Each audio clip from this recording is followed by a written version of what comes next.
जो लोग शरीर के दुख सुख और धन की न्यूनता व विशेषता को प्रारब्ध से मानकर अपना संबंध उनमें नहीं मानते, ये कौन होंगे? जो प्रारब्ध पे विश्वास रखते हैं, ज्ञानी लोग। सदैव एक रस सर्व अवस्थाओं में प्रसन्न रहते हैं, कदाचित वाणी पर निंदा व शोक का वचन नहीं लाते, क्योंकि उनको कुछ दूसरा लगे तो, कहाँ अपमान लगे तो उनको क्या लगता है, मेरी प्रारब्ध में ये था, मेरी प्रारब्ध में ये था। अब इसलिए ना किसी की निंदा करते हैं, ना किसी की प्रशंसा करते हैं। वह लोग प्रारब्ध पर संतुष्ट हैं, जिनको यह निश्चय है कि शरीर की रचना कर्मों से है। उनकी दृढ़ता कहाँ होती है? अपने कर्मों पे। अब ये शरीर जो है अपना, अब जो पीछे हमने कर्म किए थे ना, उसका है ये। अब कहते हैं उनको पक्की दृढ़ता होती है अपनी प्रारब्ध पर। शरीर की रचना कर्मों से है और उन्हीं कर्मों के अनुसार सुख और दुख, मान और अपमान मिलते हैं। न्यून व विशेष प्राप्त नहीं हो सकता। मान अपमान सुख दुख कैसे मिल रहे हैं हमें? कर्मों के अनुसार मिल रहे हैं हमें। इसलिए धन की वृद्धता और शरीर के सुख के निमित्त जो हमारा यत्न और चिंताएं हैं वो व्यर्थ हैं। जितनी हमारी प्रारब्ध में होगा ना, उतना हमें धन मिलना है, उससे ज़्यादा नहीं मिलना। और जितनी प्रारब्ध में सुख है उतना ही मिलेगा।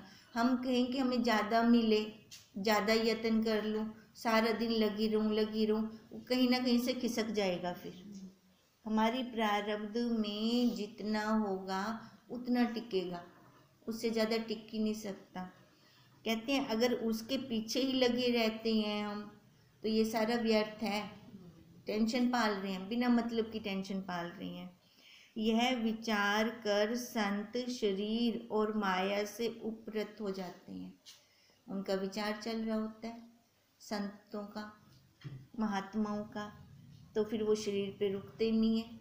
अब विचार तो उनका यही होगा ना कि मैं साक्षी हूँ, ये शरीर मेरे कर्मों का है, मेरी प्रारब्ध का बना हुआ है। कहते हैं तत्व ज्ञान और विज्ञान की प्राप्ति में उनका हमेशा पुरुषार्थ चल रहा होता है। विचार करेंगे तो किसका करेंगे? अपने स्वरूप का, तत्व का विचार करेंगे कि मैं हूँ कि नहीं हूँ। दिखने में तो ये शरीर आ रहा है, पर ये शरीर मैं नहीं हूँ। जो नहीं दिख रहा वही मैं हूँ। ऐसे महापुरुष प्रारब्ध अर्थात स्वतः सिद्ध पर संतुष्ट कहे जाते हैं। वो संतुष्टि कहाँ मिलती है उनको? स्वतः जो आ रहा है। और अब उनकी जो प्रारब्ध है, प्रारब्ध पर उनका पक्की दृढ़ता होती है। और जो लोग यह जानते हैं कि जब तक शरीर की प्रारब्ध अर्थात शरीर का प्राणों के साथ संयोग है, तब तक यह स्थित है, तब तक स्थित है ना, जब तक इसका संयोग है प्राणों के साथ। जिस क्षण में इनका वियोग होगा उसी क्षण यह शरीर सूक्ष्म लकड़ी की तरह जड़ हो जाएगा।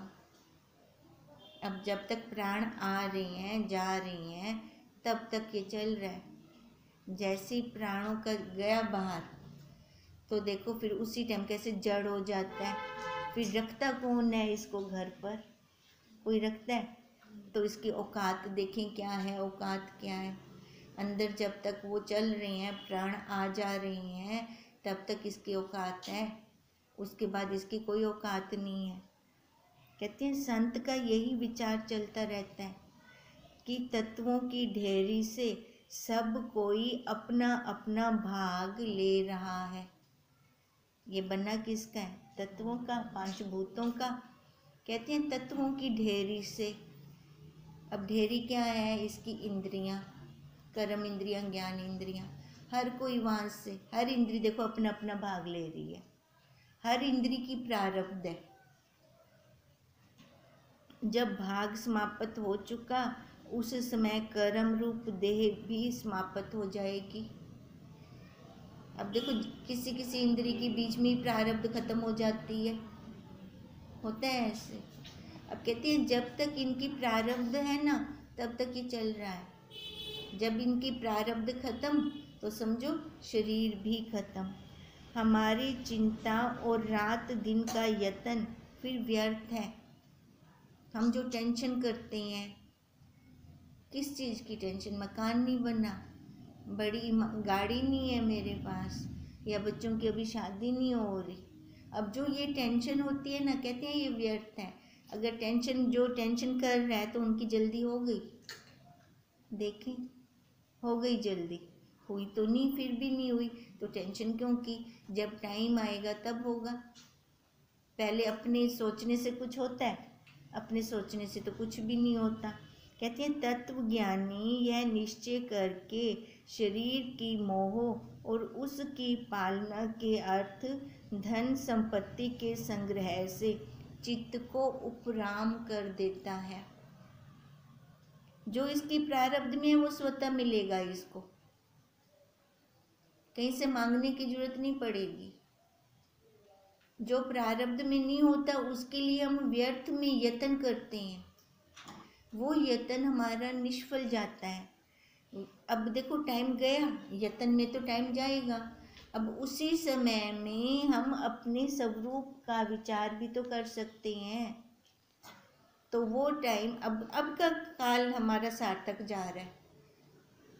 अब हम काल को खा रहे हैं, नहीं तो संसार में काल हमें खाता है। कहते हैं जो तत्वज्ञानी है ना, वो संग्रह की तरफ नहीं जाता, वहां से अपने चित्त को उपराम कर देता है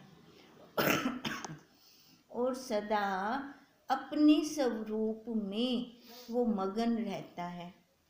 जगत की व्यभिचारी अवस्थाओं से वो शुद्ध नहीं होता। व्यभिचारी मतलब जो खर्च हो रहा है। देखो कौन सी ऐसी वस्तु है जो खर्च ना हो रही हो? बताओ, कोई एक वस्तु तो बता दो। अपने स्वरूप को छोड़कर वो वैसी की वैसी ही है, सनातन से वैसी है। और जितना कुछ है सारा व्यभिचारी है, खर्च होने वाला है। ये शरीर भी, यहाँ तक कि अपना जो शरीर हम लेकर बैठे हैं, जिसको हम अपना अपना कह रहे हैं, वो भी व्यभिचारी है। तो हम ये उलझते क्यों हैं? क्यों उलझते हैं? क्योंकि हमारी बुद्धि में स्मृतियाँ हैं, स्मृतियाँ जो पीछे वाली हैं, वो स्मृतियाँ हमें बैठने नहीं देती। देखा जाए तो वो सारी कल्पना है ना, कुछ है तो नहीं। स्मृति का क्या वजूद है? कोई वजूद नहीं है स्मृति का। पर वो स्मृतियाँ हमें बैठने नहीं देती शांति से। याद आ रही होती है उन सब की, तो बेफजूल है ना, क्योंकि वो संस्कार गहरे में चले गए हैं अंदर। संग की बलिहारी है।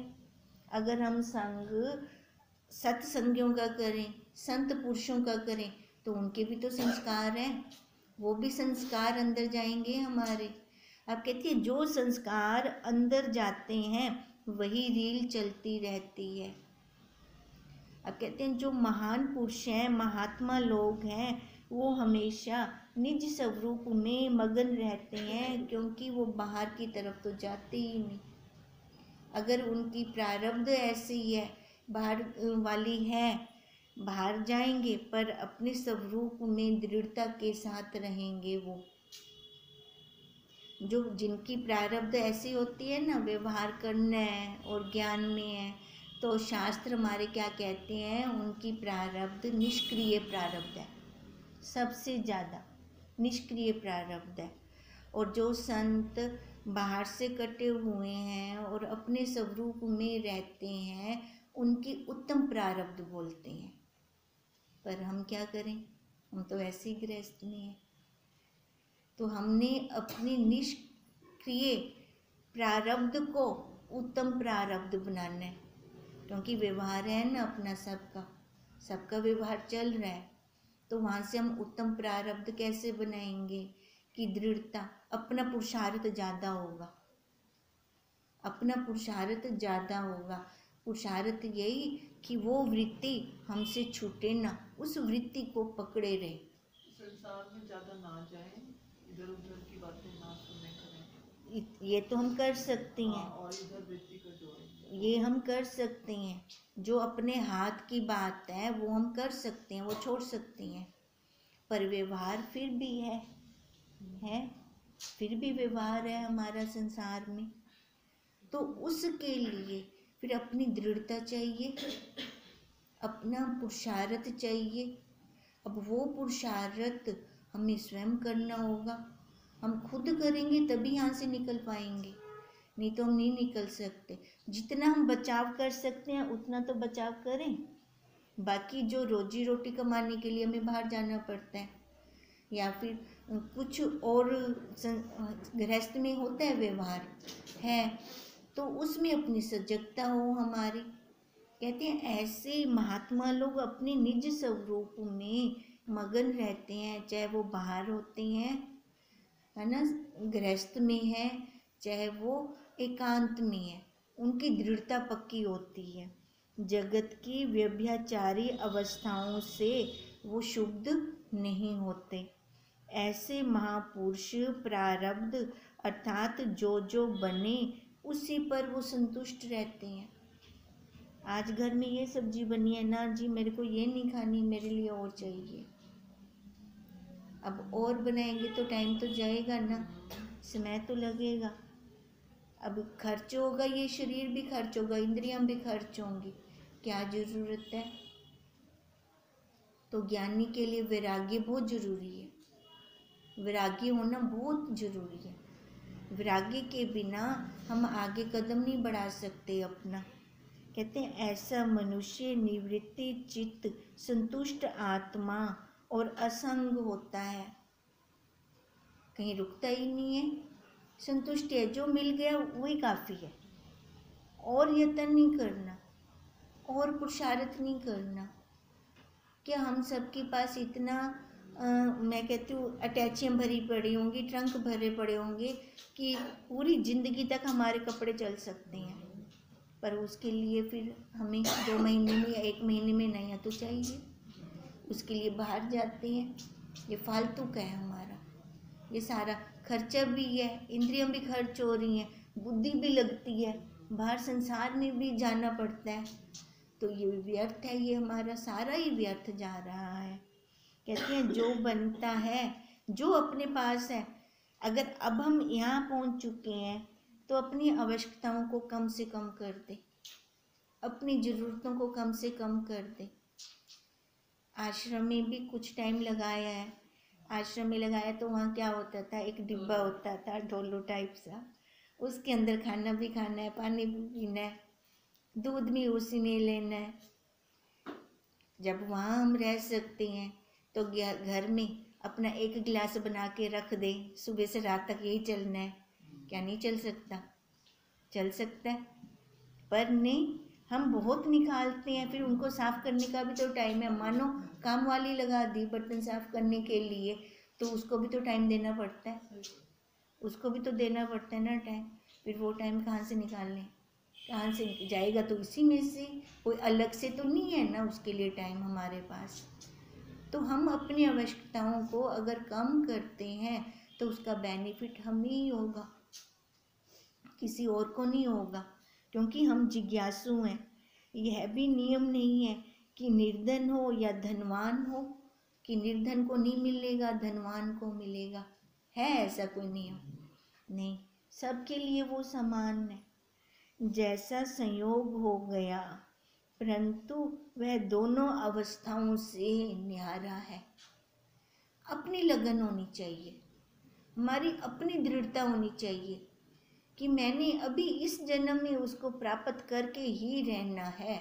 होगी तो प्राप्त की प्राप्ति, ऐसा तो नहीं है कि वो पहले नहीं था हमारे पास, है, वो युगों युगों से हमारे पास है, पर हमें दिखता क्यों नहीं?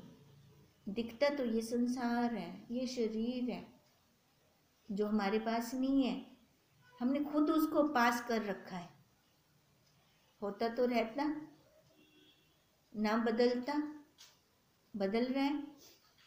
फिर हम कितना उल्टे चल रही हैं, अपने स्वरूप की तरफ से हम उल्टे चल रही हैं। और वैसे देखा जाए तो संसार की तरफ से भी उल्टे चल रही हैं। संसार में क्या है? माया, माया फैली पड़ी है। ये माया ही तो है, 1 मिनट दिखता है, दूसरी मिनट होता ही नहीं। जो गए अपने घर से, देखो कहाँ गए, कैसे साकार रूप में हमारे अंग संग थे, कैसे थे। वो स्मृतियों को अगर हम लेकर आते हैं तो अब हमें लग रहा है कि वो नहीं है। जब हैं अभी से ये लगने लग जाए कि ये नहीं है, ये नहीं है, लय की तरफ जा रहा है। 10 दिनों के बाद कोई मिलता है तो वो बताता है मोटे हो गए कि पतले हो गए, क्या बदलाव आ गया। ये तो हम डेली देखते हैं ना, तो हमें पता नहीं चलता। नहीं की तरफ जा रहा है ये। जो नहीं की तरफ जाने वाला है उसको पकड़ना क्यों पकड़े? उसको पकड़ने में हमारा टाइम जाता है, फिर रुकना उसने वैसे भी नहीं है। अब इसलिए कहते हैं जो महात्मा लोग हैं वो सब अवस्थाओं को जानकार है, क्योंकि उन्होंने देख लिया, एक एक अवस्था को परख लिया। परख की तो निचोड़ निकलता है। ऐसे कैसे निकलता है? पहले तो सम तो इतना बड़ा सॉल्व करते हैं, आंसर तो छोटा सा आ जाता है। अब ऐसे ही इसका आंसर हमने छोटा सा निकाल लिया, क्या? कि मैं आत्मा हूँ, मैं सच्चिदानंद हूँ। कहते हैं ये कभी था ही नहीं, पूर्व भी हुए हैं। ऐसे पुरुष सर्वकाल में होते हैं। कौन से? जो अपने स्वरूप में डूबे रहते हैं, हर काल में है वो। नहीं तो ये संसार, ये दुनिया टिकेगी कैसे? ये सृष्टि टिकेगी कैसे? वो स्तंभ है इस सृष्टि का। अगर वो कील ही ना हो, पृथ्वी घूमेगी कैसे? घूम ही नहीं सकती। कहते हैं ऐसे पुरुष सर्वकाल में होते हैं, पूर्व भी हुए हैं, अब भी हैं और फिर भी होंगे। हम क्या कर रहे हैं? हम कहाँ पर दृढ़ हो रही हैं? कितने चले गए, कितने हैं और कितने आएंगे? हम कहाँ पर हैं? अपना वजूद क्या बना रखा है हमने? हम अपने वजूद को पहचाने, आगे के लिए छोड़ना है काम या अभी ख़त्म करना है? कैसे? अभी ख़त्म करना है हमें, आगे के लिए नहीं छोड़ना। अभी जैसा मिले ना मिले क्या पता वो अवस्था आए कि ना आए, बुद्धि में ये वैराग्य हो कि ना हो। सबसे बड़ी बात, ऐसे तत्वनिष्ठ गुरुदेव मिलें कि ना मिलें जो हमें चला रही हैं। फिर हम अभी क्यों ना पूरा कर लें। अंत तो यही है, 20 जन्मों के बाद भी यहीं आना है हमें। कब तक भटकते रहेंगे हम? कब तक? आखिर तो आना है, तो अभी क्यों ना आ जाए? अभी तो हमारे पास सारा संयोग भी है पड़ा। कहते हैं ऐसे पुरुष सर्वकाल में होते हैं, पूर्व भी हुए, अब भी हैं और फिर भी होंगे। प्रारब्ध पर संतुष्ट रहने से मनुष्य तृष्णा और वासना की अग्नि से बचा रहता है। ये हम चक्कर क्यों खा रही हैं? अपनी इच्छाएं नहीं खत्म हो रही, अपनी वासनाएं नहीं खत्म हो रही। शरीर खत्म हो रहा है, वासना नहीं खत्म हो रही। तो उस वासना को आगे और आकार लेना पड़ता है। अब वो आकार 2 पैरों वाला भी, 4 पैरों वाला भी हो सकता है। तो जरूरी तो नहीं है ना कौन सा होगा। अभी मनुष्य शरीर लेकर अभी नहीं हम दृढ़ता कर रहे, तो आगे की क्या गारंटी उठा रहे हैं? वृद्ध अवस्था में ये इंद्रियां हमारा साथ अभी भी छोड़ रही हैं, तब तक पूरी छोड़ चुकी होंगी। ये मन बुद्धि हमारा साथ छोड़ चुका होगा। अभी की दृढ़ता आगे हमें काम आएगी। अगर अभी वाली दृढ़ता हम नहीं कर पाएंगे ना, तो वृद्ध अवस्था में हम कोई दृढ़ता नहीं कर सकेंगे। तो गुरुदेव कहते हैं अभी पक्का निश्चय कर ले, तो पक्का निश्चय कर, मैं आत्मा हूँ, मैं साक्षी हूँ, जो सामने आ रहे कर्म है, मेरी प्रारब्ध चल रही है, वहाँ पे लगाव ना हो, मोह ना उठे, संतुष्ट रह, जितना मिल रहा है उसमें संतुष्ट रह। क्लेश ही खत्म। क्लेश क्यों होता है? जितना मिलता है उसमें हम संतुष्ट नहीं रहते, हम और चाहिए हमें, और चाहिए हमें।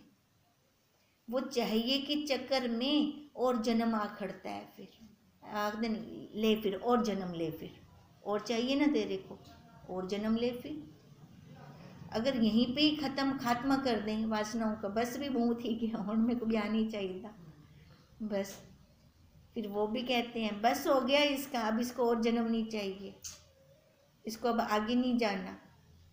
हमारी इच्छाएं हमें आगे लेके जाती हैं। जो शब्द वाणी से निकले रुकें, उस विचार करें क्या निकल रहा है।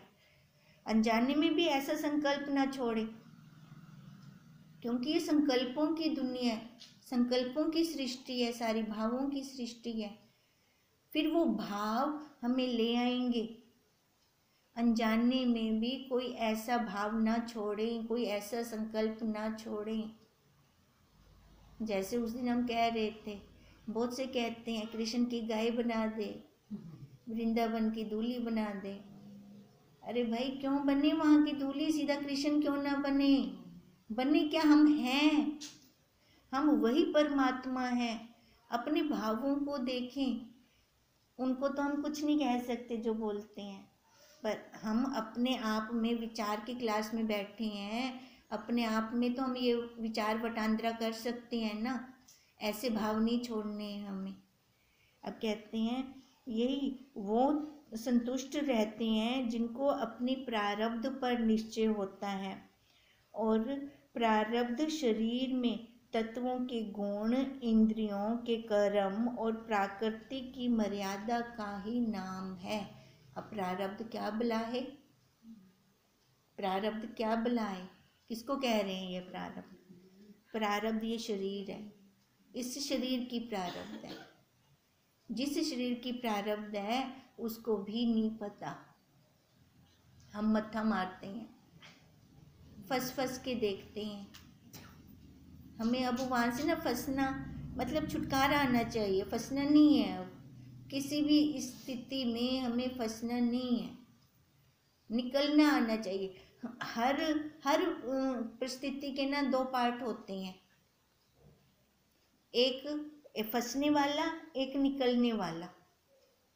हमेशा दो ऑप्शन होते हैं। हम कौन सा ऑप्शन ले रहे हैं, हम किसको ले रही हैं? देखें ना, अभी तो हम बोलते हैं निकलने वाला, जब परिस्थिति आती है उस टाइम हम देखें कि अब मैं फंसने वाला ऑप्शन ले रही हूँ कि निकलने वाला ले रही हूँ। निकलने वाला तो सीधा एक ये कि मैं देह नहीं हूँ, वहाँ पे परिस्थितियाँ भी सारे खत्म। जिंदे परिस्थितियाँ नो शरीर दें, उपाधियाँ दें, ये उपाधि ही खत्म कर दें, ये नाम रूप आकार वाली। हम बोलेंगे तो ये क्या खत्म हो जाएगी? वैसे के वैसे रहेगी, पर मन के भावों से मिटा दें इसको, मन के भावों से हटा दें इसको। मन के भाव जैसे ही हमारा पलटा खाएंगे, हमारा नज़ारा भी बदल जाएगा। सामने जो हम देखते हैं ना, किन किन भावों से कैसे कैसे देखते हैं, हमें खुद भी नहीं पता चलता कई बार। तो कितने भाव आ रहे हैं, जा रहे हैं। ये मन रूपी सड़क ही तो चल रही थी आज तक, किया क्या हमने? अब ये सड़क रुकी ये सड़क। अब देखें कितनी रुकती है हमारी ये सड़क। अगर अब भी चलती है तो इसको रोक दें, बांध बना दें गुरुदेव के महावाक्यों का। महावाक्यों की कमी नहीं है हमारे पास। गुरुदेव ने बहुत बहुत महावाक्य दिए हैं। कोई एक युक्ति तो ले लें, कोई एक युक्ति को तो उठा लें। कहते हैं ब्रह्मनिष्ठ पुरुष सदा अपने आप में लीन, किंतु लीनता से भी उल्लंघित है। हमेशा अपने स्वरूप में लीन। कहते हैं लग रहा है अपने स्वरूप में लीन है, पर वहां से भी ऊपर उठे हुए हैं वो। जैसे कहते हैं त्याग का त्याग, त्याग का भी त्याग किया हुआ है उन्होंने। भाव और अभाव में समान, संयोग वियोग से परे, सत्ता मात्र कल्पना से शुद्ध। कल्पना से हम शुद्ध रहें। अशुद्ध कब होते हैं? जब हम उपाधि वाली कल्पना बना लेते हैं। आज तक हमारी वही चल रही थी। जब उपाधि कोई मत लें, फिर कहते हैं वही कल्पना से शुद्ध हो, रात और दिवस के भेद से अचेत हो, जीवा से मूक, करण से ये आकरण, सुनता हुआ भी ना सुने, खाता हुआ भी ना खाए, बोलता हुआ भी ना बोले, शरीर में अशरीरी। ये शरीर, ये शव, ये शरीर क्या है? शव। इसको, ये गाड़ी को चलाने वाला ड्राइवर, वो शरीरी। उस पे हमारी दृढ़ता, मैं वही हूँ। उसकी सत्ता से ये सारा कुछ चल रही हैं इंद्रियां। उसकी सत्ता से ये कहते हैं एक पत्ता भी अपने आप नहीं हिल सकता। अब कहते हैं ऐसी शरीर में अशरीरी, हमारा निश्चय उस पर हो, चित्त से अचित्त, चिन्ह से अचिन्ह, और देश काल के भेद से परे हों। इतनी दृढ़ता हो, जहाँ मर्जी चले जाएं, वही है, वही है, वही है। उसके बिना और कुछ है ही नहीं। कौन सा ऐसा कोना है जहाँ पर वो ना मिले? बताएं हम, कोई कोना है जो उसके बिना खाली होगा? तत्वनिष्ठावान ऐसी अधिभूत अवस्था में मगन है जिनकी तत्व के ऊपर निष्ठा होती है। वो ऐसी अधिभूत अवस्था मतलब शरीर में रहते हुए तत्व पे उनको दृढ़ता है। साकू दिखाई दे से ता सारी दृढ़ता थी से, तो दिखने वाला है क्या? नहीं, दिखने वाला नहीं है। हमें दृढ़ता करनी पड़ेगी। पहले गुरुदेव ने मनवाया, अब हम जान गए, फिर जनवाया भी तो। गुरुदेव ने जनवाया तभी तो हम जाने। अब कहते हैं हमें दृढ़ता करनी पड़ेगी। अनडिठा पिया है, उस पे दृढ़ता करनी पड़ेगी। अब ऐसी दृढ़ता अगर हम करते हैं तो देखो अपना ही फायदा होगा हमें, तो हम भी ब्रह्मनिष्ठों की लिस्ट में आ जाएंगे, जहाँ निवृत्ति की समाई नहीं है, प्रसन्नता आदि जहाँ कल्पित है। देखो प्रसन्नता कल्पित है, क्योंकि सुख दुख तो उसमें है ही नहीं।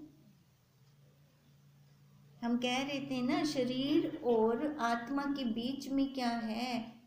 चित्त, जिसको ये सुख दुख होता है, जो बीच में अड़ंगियां मारता है, ये चित्त की अवस्था को हम जितना प्रबल करेंगे, जितना सबल करेंगे,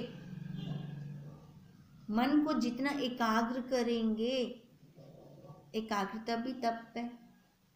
बाहर से इतना फिजिकली मुश्किल तप करते हैं, ये वाला तप क्यों ना करें? इस तप से तो हमारे आगे के रास्ते खुलेंगे। इस तप से हम उसकी प्राप्त की प्राप्ति कर सकते हैं। कहते हैं उसके लिए सब समान है, वो समता द्वैत के समान है, अहंता और निरअहंकारता के अतीत से वो परे है, प्रवृत्ति और निवृत्ति से उल्लंघित, मिलाप और वियोग से शून्य, केवलीय मात्र सत्ता है, केवलीय मात्र सत्ता है। देखो हम किसकी बातें कर रहे हैं? साक्षी की, जिसको हमने आज तक देखा नहीं है, पर पता है कि उसके बिना एक पत्ता भी नहीं हिलता। उसके बिना हम एक उंगली भी नहीं उठा सकते। ये अनुभूतियाँ की हुई हैं हमने, दिखा आज तक वो किसी को भी नहीं। देखा है तो आकार वाले को ही देखा है, दर्शन किए हैं तो चिरंजीवी जो महापुरुष हैं उनके ही, हनुमान जी, इनके ही दर्शन हुए हैं हमें, जितने भी चिरंजीवी हैं। बाकी और बताओ। हाँ, पर मंजिल तो यही है ना, वो भी तो आकार आने जाने वाला है। वो आकार हमें आके आशीर्वाद भी दे जाएं तो फिर रहेगा हमारे साथ वो आकार। कितनी देर की प्रसन्नता होगी, बस थोड़ी देर, हमेशा तो वो भी नहीं रह सकते हमारे साथ। तो वो भी हमें तत्वनिष्ठ गुरु के पास इशारा कर जाएंगे। जैसे रामकृष्ण जी को काली माता के दर्शन होते थे। अब काली माता से फल उन्होंने मांगा, आपके दर्शन होते हैं तो उसका फल क्या, आप मेरे को आगे तोतापुरी गुरुदेव के पास भेज रहे हो। तो माता ने बोला यही तो है, यही तो तेरे को फल मिल रहा है कि वो अपने आप तेरे पास आएंगे। कहते मेरे हाथ से तो आप रोटी खाते हो, फिर भी मेरे को आगे जाने की आवश्यकता है क्योंकि ये तत्व की बात है। इस तत्व को जानने के लिए हमें तत्वनिष्ठ गुरुदेव की आवश्यकता है। उनके बिना हम एक कदम भी नहीं चल सकते। कहते हैं वो उस जगह पे स्थित है, न स्तुति है न निंदा है, न दाएं है न बाएं है, न ऊपर है न नीचे है, न अंदर न बाहर, केवल अस्ति मात्र अपने आप में आप है बस है। मिठास को किसने देखा है ना, मिठास का हम अनुभव करते हैं ना, है ऐसी वो है, तभी हम उसकी तुलना मिठास के साथ करते हैं। वो है ऐसी निर्विकल्प सत्ता में स्थित परमानंद रूप है, ना उपासना से उसको प्रयोजन है, जो उसमें स्थित हो जाता है। वो चाहे माला करे चाहे ना करे, चाहे उपासना करे चाहे ना करे, क्योंकि उसकी स्थिति हो गई, वहाँ दृढ़ हो गया। किसको बुलाए वो कबीर जी कहते थे अच्छा हुआ तू भूल गया। भूले मतलब इतना दिमाग पे चढ़ा रहता है तो भूल, मतलब अंदर से मैं तेरे को भूलना चाहता हूँ, सिर तो बिला टली कितना उनको लग रहा होता है, कैसे, क्योंकि उनकी स्थिति वहीं पे है। कहते हैं न ज्ञान से उसको कोई संबंध है, न भरम, न वह गम्य कहीं आता जाता भी नहीं है। बुद्धि को भी वो चाहे कुछ भ्रमित ना करे चाहे करे, कोई उनको फर्क ही नहीं पड़ता, क्योंकि वो पक्की दृढ़ता, जैसे पत्नी वाली पक्की दृढ़ता हो जाती है, माँ वाली पक्की दृढ़ता हो जाती है, उन संतों को, तत्वनिष्ठ ब्रह्म ज्ञानी संतों को वो वाली दृढ़ता हो जाती है। उनको अपने स्वरूप की दृढ़ता होती है, केवल सत्ता मात्र ही उनको वही दिखता, खाली वही है, अस्थि रूप दर्शन करते हैं वो पूरे विश्व के, किसी पद व वचन की वहाँ समाई नहीं। फिर ऐसा तत्वनिष्ठ सर्वत्र इधर उधर ऊपर नीचे आगे पीछे अंदर बाहर एक निर्गुण सगुण स्वरूप सत्ता ही देखता है, रुकता नहीं है वो कहीं पर भी। किंतु देखना भी किसने और किसको है, ये भी खाली वाणी तक है, बोलने को आ रहा है, नहीं तो उसको कैसे एक्सप्लेन करें हम, कैसे बोलें उसके लिए हम। संयोग वियोग से रहित, ना दृष्टा ना दर्शन और ना दृश्य, त्रिपुटी है ही नहीं उसमें, त्रिपुटी से वो अलग है। त्रिपुटी कहाँ है? शरीर के अंदर, आकार के अंदर। वो क्या है? केवली मात्र वो सत्ता अपने स्वरूप में स्थित है। ओम।